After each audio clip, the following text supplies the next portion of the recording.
देखो, अब थोड़ी सी बेसिक जानकारी और एन प्राकृत संख्याओं का अगर योग पूछे तो n into n plus one by two direct हम निकाल सकते हैं। जैसे एक से लेके स्टार्ट हुई और 100 तक ये प्राकृत संख्याएं थी।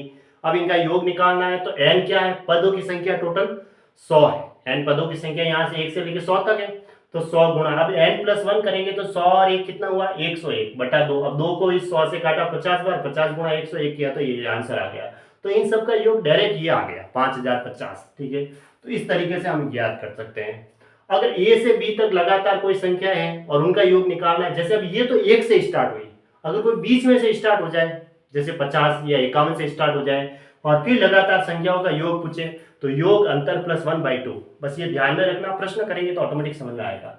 अगर एन प्राकृत संख्याओं के वर्गों का योग पूछे, अब यहाँ स्क्वायर नहीं था, अब इसके ऊपर अगर स्क्वायर स्क्वायर कर दिया जाए तो कैसे निकालेंगे, n into n plus one, two n plus one by six.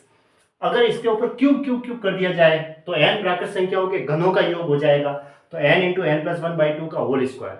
देखो, अब सिंगल था, इसके ऊपर स्क्वायर नहीं था, तो ये फॉर्मूला। अगर इसके ऊपर स्क्वायर लग जाता तो फिर वर्गों के योग वाला, अगर क्यूब लग जाता तो फिर घनों के योग वाला फॉर्मूला लगाते। बस ये है। अब लगातार एन सम संख्याएं आ जाए, जिसमें तो सम और विषम दोनों शामिल थी, अगर सिर्फ सम संख्याएं आ जाए और उनका योग पूछे तो x गुणा x प्लस वन, एक्स बराबर एन बाई टू। प्रश्न करेंगे समझ में आएगा। लगातार एन विषम संख्याओं का योग पूछे तो एक्स स्क्वायर होगा। ठीक है, x के n तक के पहाड़ों या गुणजों का योग, x के n तक का कहा है तो x गुणा n कर दो, फिर n plus one by to ऐसे। और n सम विषम वर्ग संख्याओं का योग पूछे तो n into n plus one, n plus two by six. अब देखो, समांतर श्रेणी क्या होती है, समांतर श्रेणी होती है जिसमें यहाँ लिखा गया हुआ है समांतर सम, और इनका सन्धि विच्छेद करते हैं तो क्या आता है, सम प्लस अंतर आता है। यानी कि सम का मतलब होता है समान, अंतर यानी कि समान अंतर, तो अंतर है वो समान होना चाहिए। जैसे 3 के बाद, जैसे मैंने लिया 2 2 का अंतर करना है तो 3 के बाद 5 किया, 5 के बाद 7, 7 के बाद 9, 9 के बाद 11, अंतर है वो समान कर दिया दो दो संख्याओं के बीच में, तो उसको कहते हैं समांतर श्रेणी।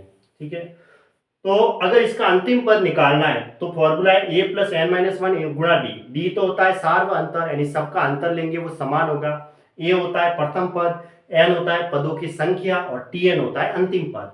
अगर हमें एस एन मतलब उसका योगफल निकालना है, एस एन होता है योगफल, दो तरीके से निकाल सकते हैं, n by two, two a plus n minus one गुणा डी।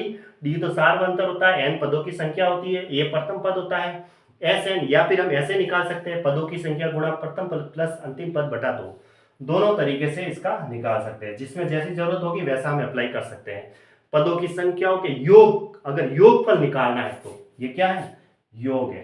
ठीक है, इसको योग कहते हैं। यहाँ